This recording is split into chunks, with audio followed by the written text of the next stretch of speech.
जो मान्छे आफ्नो हुन सक्दैन त्यही मान्छेको माया चाहिँ किन यति बढी लाग्ने हो क्या है भगवानले पनि के सोचेर यस्तो बनाउँछ जस्तो लाग्छ क्या जो मान्छे चाहिँ आफ्नो नसिबमै छैन आफ्नो खप्परमै छैन त्यो कुरा मलाई थाहा छ तर पनि त्यही मान्छेको चाहिँ एकदमै माया बढी लाग्दो रहेछ क्या यो चाहिँ ह्युमन नेचर नै रहेछ जो कुरा चाहिँ तपाईँले पाउन सक्नु हुँदैन त्यही कुराको आश बढी लाग्दो रहेछ क्या अनि त्यही भएर आफूले आफ्नो फिलिङ्स चाहिँ सबैको अगाडि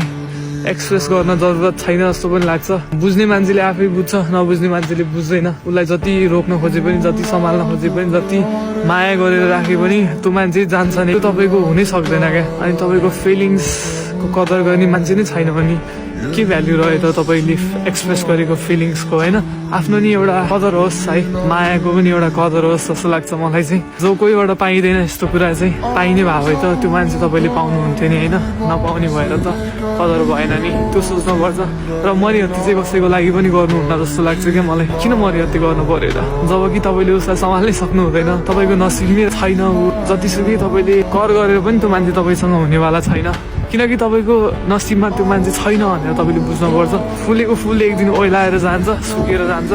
त्यस्तै हो तपाईँको फिलिङ्स पनि एक दिन बिलाएर जान्छ त्यो मान्छेप्रति अब तपाईँले पाउनु हुँदैन भनेपछि होइन त्यो कुरालाई रहर पनि गरेर काम पनि छैन जस्तो लाग्छ मलाई चाहिँ त्यो भएर रहरै नगर्नु त्यस्तो कुरालाई मारिदिनु छोडिदिनु लाइफमा कति मान्छे आउँछ जान्छ जो मान्छे तपाईँको